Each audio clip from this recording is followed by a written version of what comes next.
gunung sulit dilewati. Lumpur membuat orang terperosok. Di siang hari keempat, dengan susah payah mereka sampai di Sungai Kiheng.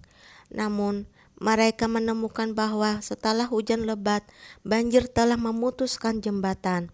Sebuah rombongan yang kelihatannya hendak menyeberangi sungai sedang memperbaiki jembatan itu. Namun, jumlah mereka hanya 30 orang lebih. Bagaimanapun juga, pekerjaan mereka sangat lamban. Sekarang, di depan mereka hanya ada dua jalan. Berjalan berputar lewat Waisong. Dengan demikian, perjalanan mereka akan tertunda paling tidak 10 hari lebih. Atau menunggu jembatan selesai diperbaiki dan baru menyeberangi sungai. Acu memberi setail perak lagi pada para kusir kuda dan pengawal yang disewanya. Orang-orang yang patuh itu langsung kegirangan dan ikut serta dalam rombongan yang sedang memperbaiki jembatan di depan mereka. Tak lama kemudian, dua haji berjalan di samping kereta kuda dan berkata, "Nona, pihak mereka mengirim orang untuk mengucapkan terima kasih pada kita." Acu melihat bahwa pihak mereka tak bermaksud datang secara pribadi untuk berbicara dengannya. Dan dengan senang hati tak melakukan apa-apa. Sambil mengangguk dengan hambar, ia berkata, "Pergilah, katakan bahwa kita semua berjalan di jalan yang sama, dan semua harus menyeberangi sungai, tak usah mengucapkan terima kasih." Hari dengan amat cepat akan segera gelap. Guntur bergemuruh di angkasa di cakrawala. Udara luar biasa panas. Acu sedikit mengangkat tirai keretanya dan melihat bahwa awan tebal menyelimuti sebelah barat. Jangan-jangan tak lama lagi hujan akan turun. Mekiang mengajak beberapa bawahan memasak bubur daging. Acu melihat bahwa rombongan di tepi sungai itu seluruhnya tenang. Semua bawahan mereka memperbaiki jembatan. Hanya ada berhenti sebuah kereta sederhana beratap kain hitam berhenti di bawah pohon cemara yang berwarna hijau tua. Di bawah cahaya merah senja, kereta kuda itu seakan menjadi merah padam. Angin semilir bertiup, gulungan tirainya agak tersingkap. Sudut indah sebuah sepatu lars putih salju bersulam emas pun muncul. Tenang dan acuh tak acuh seperti seorang bangsawan besar. Mekia memanggil para pengawal mengajak mereka makan bubur. Begitu melihatnya, Acu memperintahkan mereka untuk mengantarkan bubur yang berlebihan ke orang-orang di sepihak seberang. Tak nyana, Mekian kembali. Tangannya justru menyempit sebuah bungkusan kain minyak besar. Setelah dibuka, isinya penuh kue-kue kelas 1, ditambah 2 lembar besar dendeng. Benar-benar seorang yang tahu membalas budi. Sambil tersenyum lebar, Mekiang mengambil sebuah kue, mencium-ciumnya, lalu berkata, "Sepertinya ini kue 1000 lapis dari Yu Fuji di gerbang Baishui. Nona, coba kau cium. Mirip tidak dengan barang yang masuk ke penginapan kita dari Baishui." Sambil mengerenyutkan dahinya, Acu menerimanya. Setelah memandangnya untuk beberapa saat, dengan tenang ia berkata, "Tak sama, yang kita beli adalah kue kelas menengah, tak segaring ini. Kue seperti ini tak tahan dibawa dalam perjalanan jauh. Tak bisa diperdagangkan, mungkin pihak seberang hanya membelinya di jalan untuk dimakan." Mendengarnya, Miki yang agak kesal. Walaupun beberapa tahun ini mereka tak kekurangan sandang pangan, namun bagaimanapun juga ia berasal dari keluarga miskin. Ia pun menggumam, kudapan yang begitu mahal diberikan pada orang lain, benar-benar kaya dan sombong. Beberapa hari ini Jingjing sakit ringan. Ia selalu tidur dengan tubuh tak enak. Begitu mencium bau wanginya, ia membuka matanya. Sebelum melihatnya dengan jelas, ia berseru pada Mekiang, "Kakak Mei, aku mau makan." Kita harus tetap waspada, asal-usul orang-orang ini tak diketahui. Lebih baik sedikit berhati-hati. Mekiang cari sebuah tempat untuk membuang makanan ini. Semua jangan dimakan.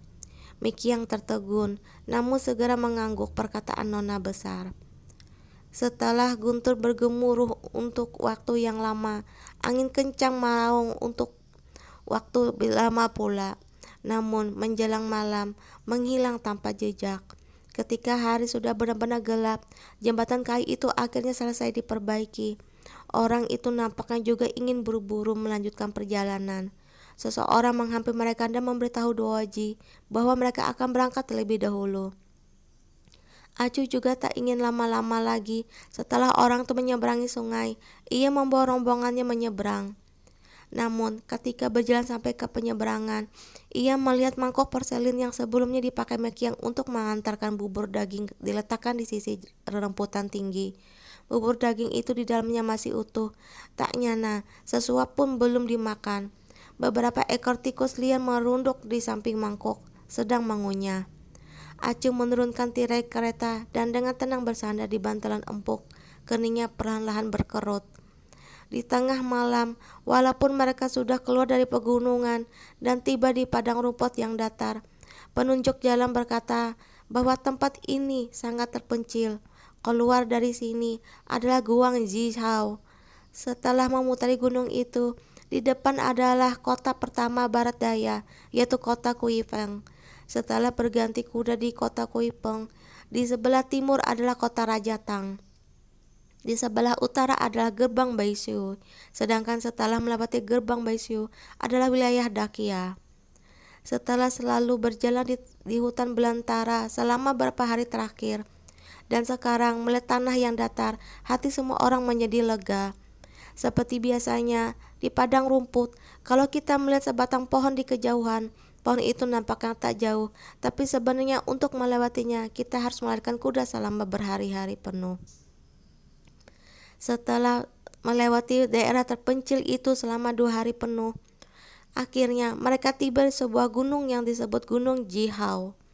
Nama gunung ini sangat indah, pemandangannya pun luar biasa bagus. Nampak 2 puncak gunung yang saling bergandengan menjulang. Pohon cemara hijau dan subur diselingi bunga-bunga yang semarak. Sebuah air terjun berwarna putih mengalir turun dengan deras dari puncak bukit. Berbentuk secarik sutra putih, uap air membumbung bagai sebuah negeri peri. Dengan bertetangga dengan kota Giupeng, jalan gunung di tempat ini sangat lebar. 2 kereta kuda dapat berjalan bersamaan dengan leluasa. Sang mentari tenggelam di barat, seakan terbakar. Semua yang berada di bawahnya nampak indah. Hutan-hutan hujan dan cemara semuanya merona merah. Bunga-bunga yang mekar bagai brokat, burung-burung berkicau dan bunga-bunga menebarkan keharumannya. Pemandangan luar biasa, tak terbayangkan ada pemandangan yang lebih indah dan benar pantas dinamai Qihao. Malam hari itu, Acu memerintahkan agar mereka berkemah di sebuah lembah. Mendengarnya, para bawahan semua bersorak. Beberapa hari ini mereka menempuh perjalanan tanpa tidur atau beristirahat. Hari ini tentunya membuat semua orang nampak lelah. Namun, sebelum tidur, suara lolongan serigala terdengar. Tiba-tiba dekat, suara mereka sedih membuat bulu Roma berdiri. Wajah mungil Jingjing yang ketakutan pucat pasi. Ia mengkerut ke dalam tenda sambil bersandar di dada Mekiang. Ia memejamkan matanya rapat-rapat, namun bagaimanapun juga tak bisa tidur. Acu pun mau tak mau merasakan khawatir. Ia sudah pernah mendengar tentang serigala kelaparan di daerah barat daya yang buas. Sekarang jumlah mereka sedikit dan kebanyakan hanya pengawal atau kusir kereta biasa. Di tengah rombongan juga ada wanita dan anak-anak. Kalau sampai bertemu dengan kawanan serigala, akibatnya sulit dibayangkan. Ia memanggil Duaji dan Ping An, memberikan beberapa perintah, menjelaskan bahwa mereka semua harus siap dengan baik. Dengan demikian hatinya baru agak lega. Tapi sampai lebih dari tengah malam, suara serigala makin nyaring. Antaranya juga ada suara seorang lelaki yang berteriak-teriak. Acu keluar. Setelah memakai mantel penahan di angin, ia memanggil Ping An untuk menjaga perkemahan. Lalu membawa Duaji dan belasan pengawal untuk pergi ke tempat asal suara itu. Namun setelah memutari sebuah lereng, bau darah yang amis menerpa wajah mereka. Semua orang melihat dengan hati-hati dan melihat bahwa di sebuah lembah yang rendah, kurang lebih 100 ekor serigala sedang menyerang sebuah rombongan berkuda. Walaupun jumlah orang di rombongan itu tak cukup, namun kepandaian mereka hebat, kekuatan tebasan, bacokan dan lompatan mereka mengagumkan. Gerakan mereka berani, sekilas pandang, mereka bukan termasuk golongan yang sama. Kawanan serigala itu buas dan kuat. Gigi putih mereka berderet-deret, mereka menyerang bersama dan sama sekali tak kenal takut. Darah segar muncrat, bau amis menyergap hidung, jeritan mengenaskan tak henti-hentinya masuk ke telinga, membuat punggung gemetar. Nona, Dua Jim mengelunyutkan keningnya, lalu berkata dengan suara rendah, kawanan serigala banyak sekali, kalau rombongan ini tak bisa mengalahkan mereka, kita juga tak bisa sendiri menyelamatkan mereka.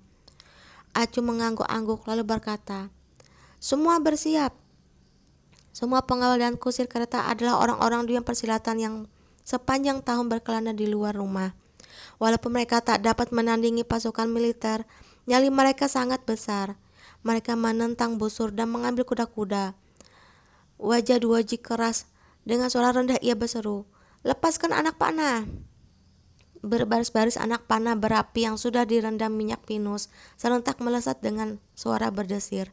Dalam sekejap mata, punggung kawanan serigala itu terkena panah. Belasan serigala liar pun melengking, mengenaskan dan ambruk ke tanah.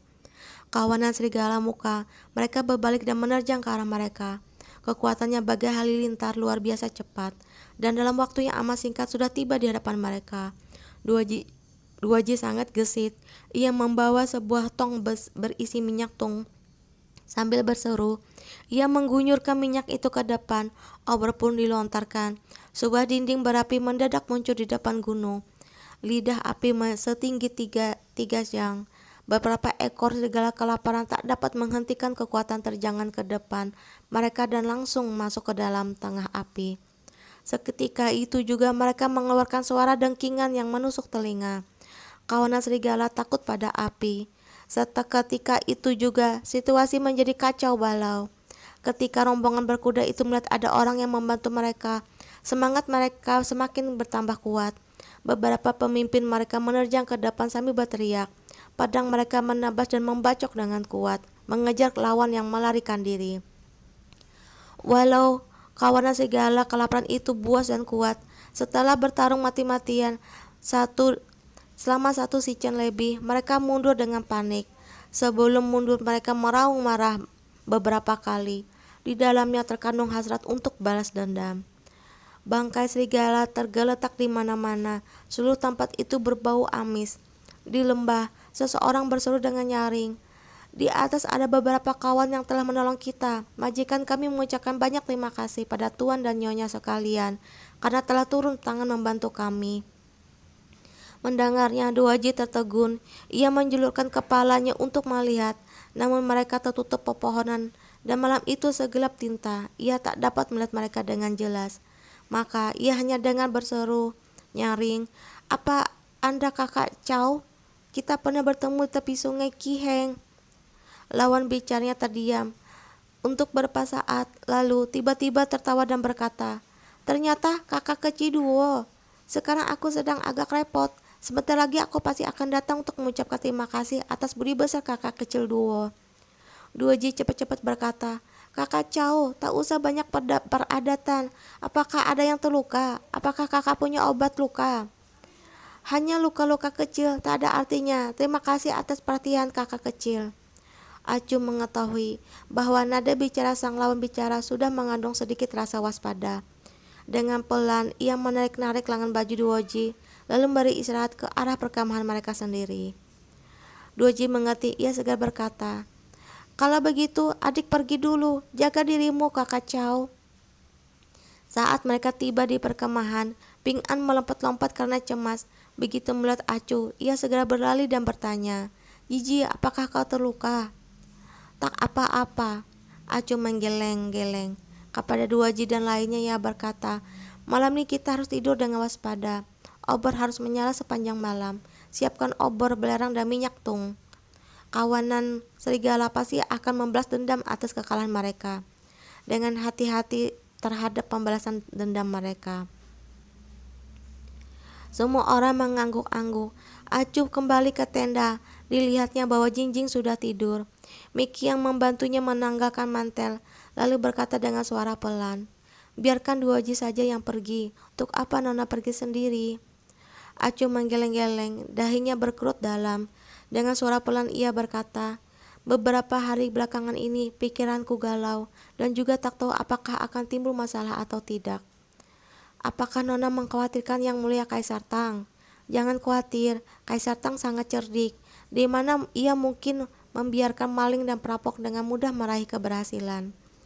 Dengan pelan, Acu menghela napas. Kedua tangannya memegang cawan berisi teh ginseng yang diberikan oleh Mikiang.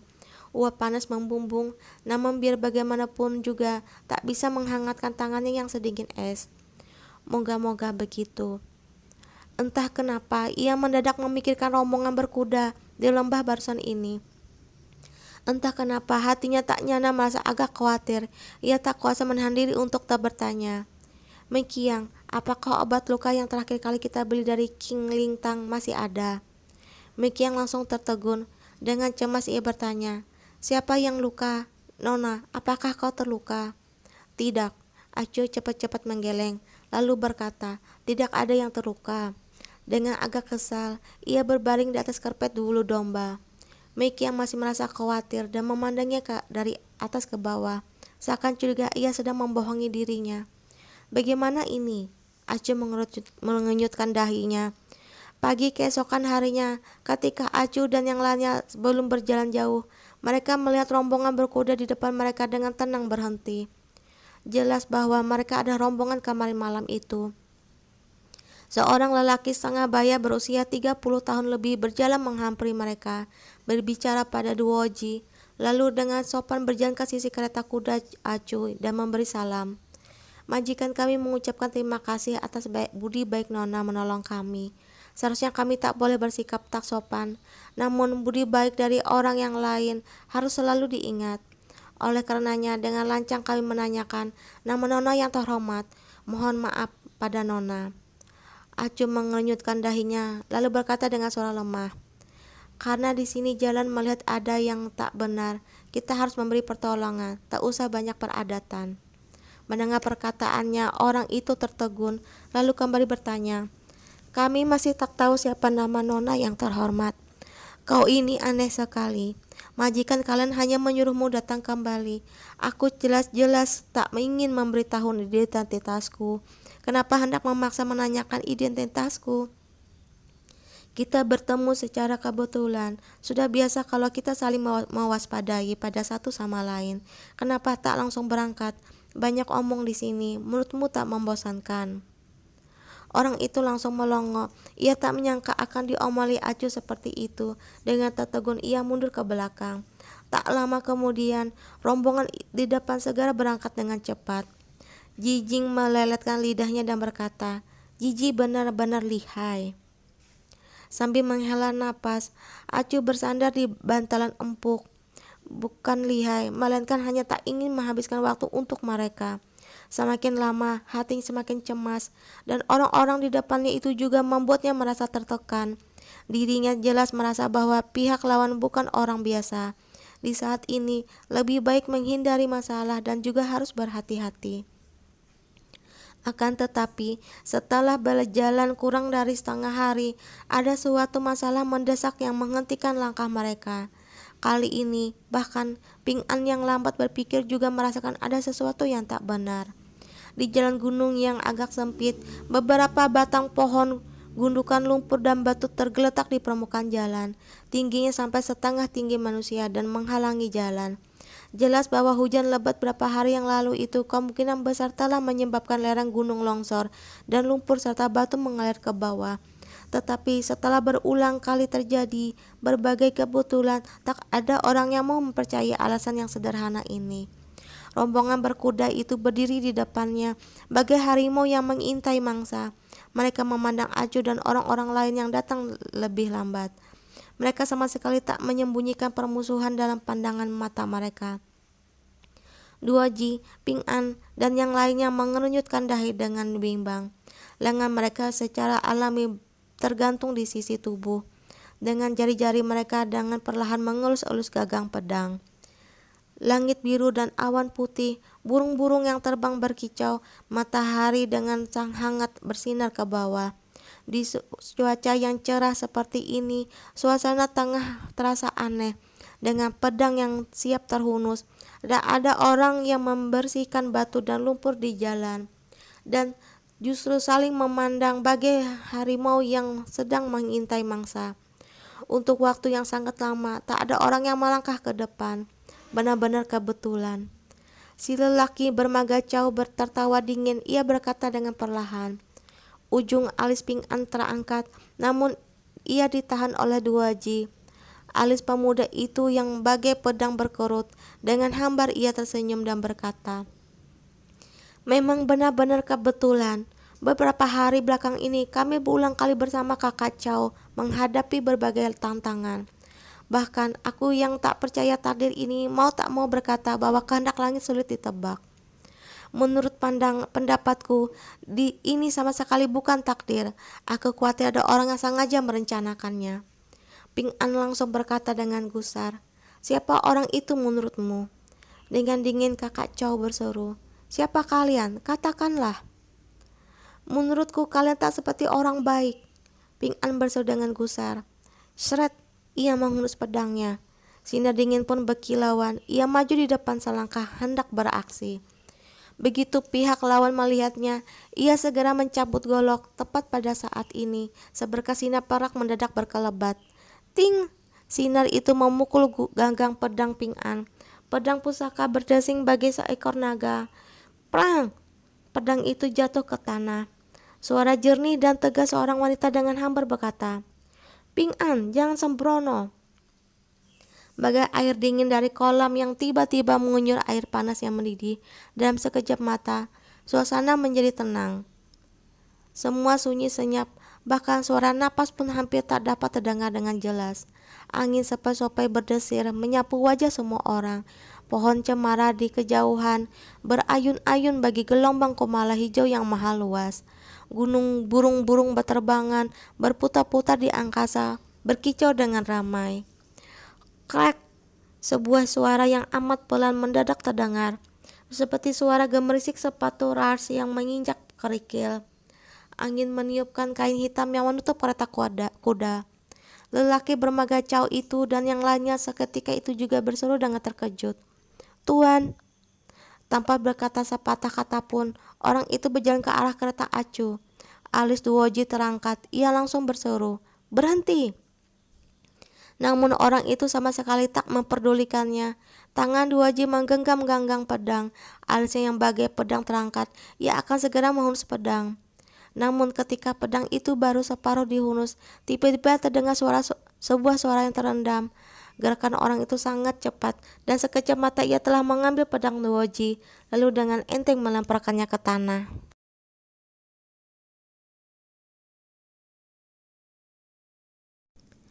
Wajah Duoji langsung memerah. Ia mendengus dengan gusar dan hendak menerjang ke depan. Namun orang itu sama sekali tak jeri. Dengan cepat-cepat ia melangkah ke depan kereta acu, yang lalu menjulurkan tangannya dan menyingkap tirai kereta. Wus, angin sejuk serta mata tertiup dari dalam. Sinar mentari tengah hari yang terang benderang menusuk mata. Tangan Acu menggenggam sebuah busur silang kecil, ujungnya mengarah ke pintu kereta. Namun, saat cahaya mentari menusuk biji mata itu, dirinya menjadi terpana. Duaji menerjang ke depan dan dari belakang. Kelima jarinya berubah menjadi cakar, menyambar ke leher orang itu. Karena 3 tahun belakang ini ia telah mempelajari kepandaian Acu, dan saat ini ia benar-benar dapat memojokkan lawan. Tapi orang itu tak menghindar. Ia mengenakan jubah biru muda yang dihiasi sulaman awan. Alisnya bagai pedang, matanya bagai bintang begitu tampan. Dan dengan tenang ia berdiri di tempat, sepasang matanya dengan hambar memandang Acu. Untuk sesaat ia tak dapat dibedakan apakah ia senang atau marah, seperti sebuah kolam yang dalam atau sebuah danau dingin yang terpencil dan sepi. Wus, anak panah meninggalkan busurnya, melesat di samping telinga laki-laki itu. Lalu menyerempet lengan Duoji dengan cepat bagai puncak gunung, membawa hawa membunuh yang sebat dan garang. Seketika itu juga membekukan gerakan semua orang. Duoji mundur, Acu berbicara dengan tenang, sama sekali tak gusar, namun mengandung suatu wibawa yang tak dapat dipertanyakan lagi. Alis Duaji terangkat, ia memanggil, "Nona." Sudut mata Acu terangkat, namun ia tak dapat berkata apa-apa, hanya berpaling dan memandangnya dengan hambar. Mendadak Duaji tersadar, dengan perlahan ia mundur, hanya pandangan matanya yang masih dengan curiga memandang lelaki di depan kuda itu. Angin sepoi-sepoi seakan mabuk. Cuaca cerah membuat orang tersipu. Seekor burung bulbul yang berwarna-warni hinggap di sebuah dahan yang tak jauh. Kicauannya manis dan enak didengar. Dahan pohon menyebar, bagai alis yang baru dilukis. Hutan belantara di sisi kereta lebat menghijau. Di tengahnya mekar bagai macam bunga yang membuat orang jatuh cinta, begitu indah bagai lukisan. Angin bertiup ujung jubah lelaki itu dengan pelan terangkat. Tak ada aroma dupa tuan muda kaya yang biasa, melainkan aroma bunga anggrek yang unik dan halus. Sifatnya jernih dan segar, bagai salju yang bening. Ah, Jinjing yang duduk di belakang Acu mendadak menjulurkan tangannya, lalu menunjuk pinggang lelaki itu. Saya berseru, "Paiku malanya dan punya Jiji sama."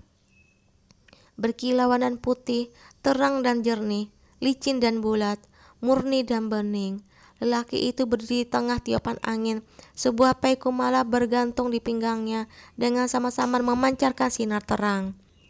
Perlahan-lahan air muka Acu menjadi lembut ketika semua orang berdiri dengan diam, sehingga keadaan menjadi sunyi senyap. Ia tiba-tiba menjulurkan tangannya dan menyentuh bahu lelaki itu, lalu melompat turun dari kereta.